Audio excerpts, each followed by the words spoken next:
Hey everyone, welcome back to the second part of three-part series of short stories. This is Pooja and you're watching Novels for Novels. The Snows of Kilimanjaro, written by American author Ernest Hemingway. It was first published in 1936 in Square magazine.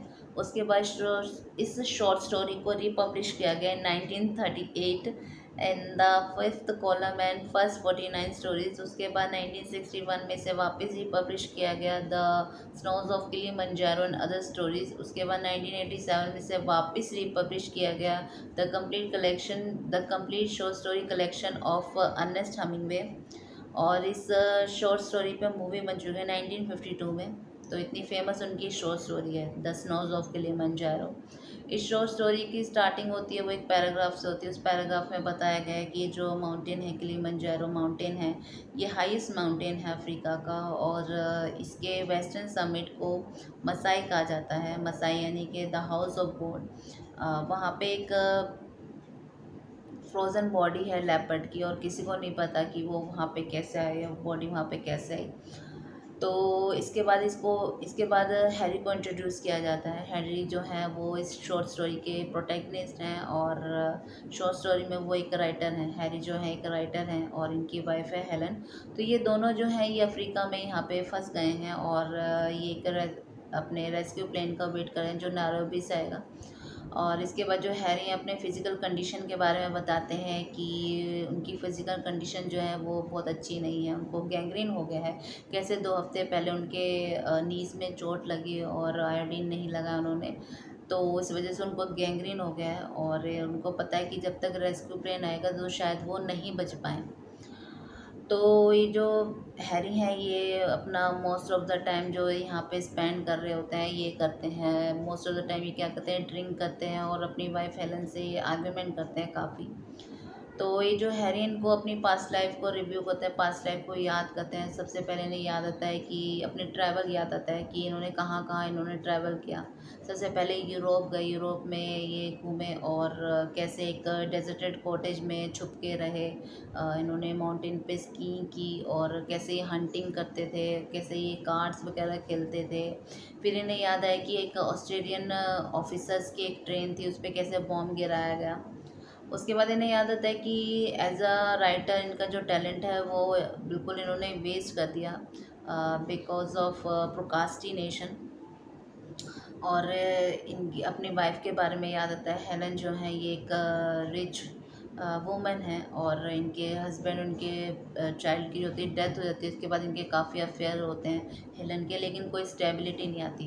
तो ये फिर Harry से मिलती हैं Helen, और ये अपनी life में स्टेबिलिटी चाहती हैं, इसलिए ये हैरी से शादी कर लेती हैं। लेकिन जो हैरी होते हैं उनसे प्यार नहीं करते और शादी से पहले उनको बता देते हैं। तो वहाँ तो ये सब जो हैरी हैं ये याद करते हैं कि एक कैसे उन्होंने, जो हेलन थी रिच थी, तो इसकी वजह से उन्होंने उनसे शादी कर ली। लग्जरी लाइफ चाहते थे ये, इस वजह से उन्होंने हेलन से शादी कर ली।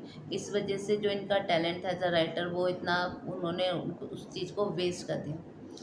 तो इसके बाद फिर वो याद करते हैं दोबारा। तो ऐसे एक पूरी सीरीज़ बनती चलती जाती है इनकी लाइफ के फ्लैशबैक की, और यही पूरी शॉर्ट स्टोरी है। तो इसके बाद इन्हें याद आता है पेरिस, जहाँ पे ये एक लेडी से मिले जो इनका फर्स्ट लव थी, और कैसे उनके साथ रहे और फिर उनका ब्रेकअप हो गया। और उसके बाद ये काफ़ी अकेले हो गए थे, लोन हो गए थे। उस लोनलीनेस को याद करते हैं, उस सैडनेस को याद करते हैं।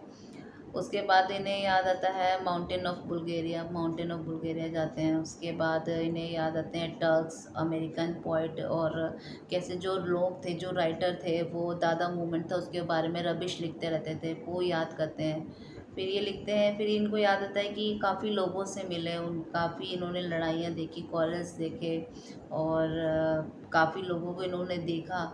तो बहुत इन लोगों के ऊपर ये बहुत इन्होंने चीज़ें देखी, बहुत लोग देखे, काफ़ी लड़ाइयाँ देखी, तो इन सब के ऊपर ये लिख सकते थे लेकिन उन्होंने लिखा नहीं।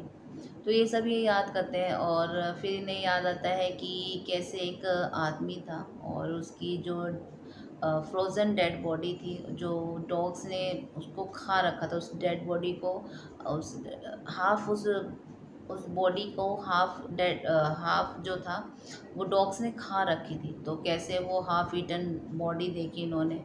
उसके बाद इन्होंने वो उनको याद आया कि एक ऑफिसर था, और वो ऑफिसर जो था वो वुंडेड था, घायल था, और कैसे वो फेंस जो होती है, वायर की जो फेंस होती है उसमें वो फंस गया था, और वो इतनी बुरी तरीके से फंस गया था कि उसकी जो बॉल्स थी वो भी एटलीस्ट वो भी ना बाहर आ गई थी।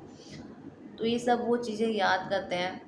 तो फिर वो क्या करते हैं, वो जो उनकी वाइफ होती है हेलन, वो उनको एक कोट पे लिटा दी, खाट पे लिटा देती हैं, और उसके बाद वो सो जाते हैं।